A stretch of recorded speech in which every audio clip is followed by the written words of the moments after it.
Universal Music Group made how much money the past 3 months? What's up, guys? This is Omari with No Nonsense Music Marketing, the number one place for music business and industry advice online. If you are not subscribed already, click that subscribe button, hit the notification bell so you get updates on every new video that we do, because this is important information that you need to act on today, this week, this month for your music career. All right, let's hop into it. Universal Music Group generated, are you ready?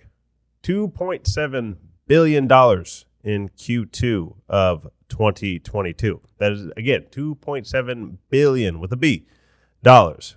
Subscription streaming revenue grew 7% year over year. Their music publishing revenues were up over 50% year over year. Over $500 million, and that their recorded music revenues were up 9% year over year, at a constant currency to about $2 billion. And then when you add in merch, is another 140 million, 150 million, somewhere in there. What does this mean for artists? What does this mean for the industry? They have really heavily invested in streaming, as we can see. So they obviously have, radio and all that, but they're heavily invested in streaming. They have a big stake, UMG, Sony. We'll get into Sony's numbers in a second here, but they're heavily invested in streaming. So the name of the game for them is sign good artists. Obviously, the music has to be of some quality, or otherwise people will not listen. They won't play the song again and again and again. But other than that, they sign a bunch of artists. They also acquire a bunch of smaller labels. So they have a wide net. They cast a wide net, and that's pretty much their game plan, and it's working.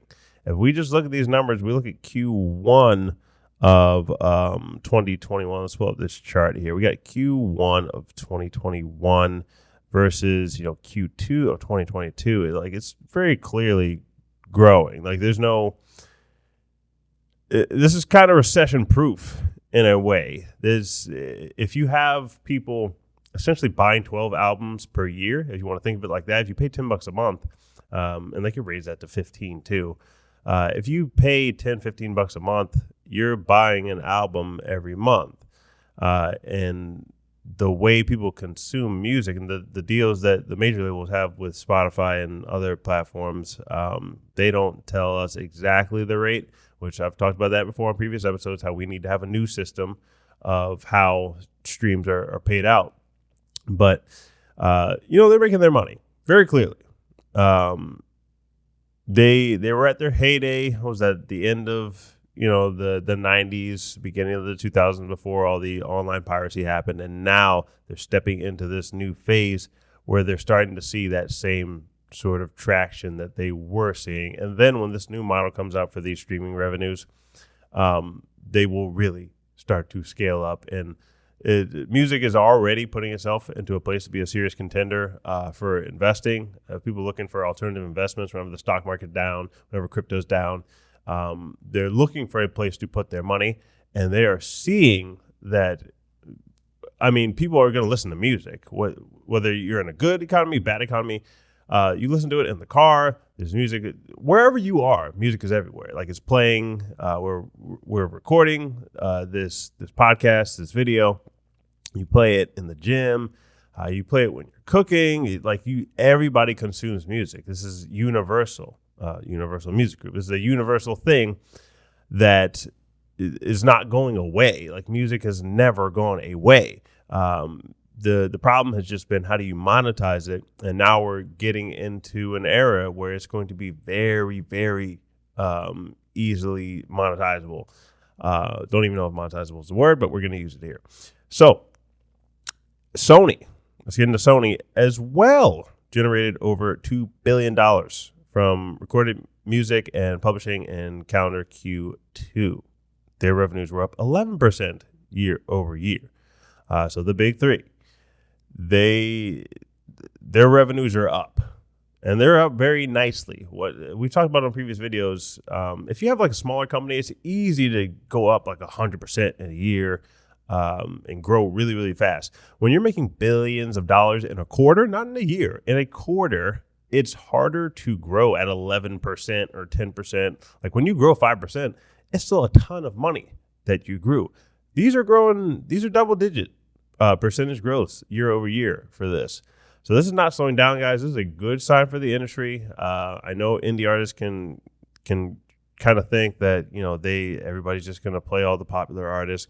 But there are ways. Like you just have to be crafty, go with smart promotion agencies such as ourselves.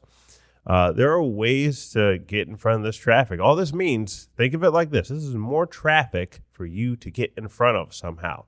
Your YouTube ads, Google ads, Facebook, Instagram ads, Spotify playlists, your website traffic, all of that. This is more searches, more traffic for you to get in front of. People are consuming music far and wide in every country, and now you have this box, this laptop, this cell phone that you can access everybody with.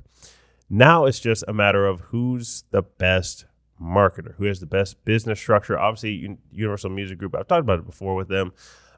They do bring in the best talent, but the place you can beat them is they don't necessarily make the best advertisements. You can beat them, or you can hire somebody that can beat them. There's all these digital marketing companies coming up. Obviously, we're the leading one in the music space, but there's a lot of digital marketing companies that think a little differently, that the big guys still, like, they have to drive a big ship. And when they want to make a change, it takes them far longer than you or a smaller company to make that change. So there's pros and cons. Obviously, they have way more money to push behind stuff.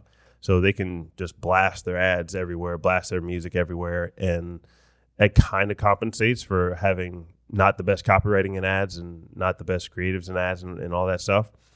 But you still have a chance. There is still a chance for indie artists. If you want to get signed to a record label, like we said before, it's not the worst thing in the world. You just have to consider the pros and cons. You can look at one of our previous videos on that. But you do not have to. You do not have to. You can just sign off some singles. As we talked about, we signed singles. We started about a month or two ago, signing singles that you just give up some equity in that single versus giving up equity in your entire catalog. If you want to submit to that, just click the link in the description somewhere around this in the bio, wherever you're watching this video. There will be a submit tab on our website or at omarmc.com. Just submit music to us. And we do listen to all of them. We get a lot of submissions, obviously, but we do listen to all of them. And if we think it's a good fit, we will send you a message back and work out a deal. But overall, this is good news. This is good news for the music industry. There's a lot of people paying that $10 a month. And like I said, they can bump that up to 15. I really don't think people are going to bat an eye. 12, 15, like they can raise that and it's not going to be that egregious, which means that's 50% more revenue than we would have previously had. Netflix raised their prices, other streaming type services raise their prices. Music can be next because it's more valuable than we take it for granted. Like I said, music is played everywhere. If you didn't have music, people would, they would be missing a huge part of their life. So, good news, guys. Good news for the industry. If you are not subscribed already, click that subscribe button, hit the notification bell, leave us a comment with your thoughts. What do you think about Universal Music Group making this much money? What do you think about Sony making this much money? What do you think about the industry, the state of the industry? Leave us a comment, and we will catch you guys in the next one.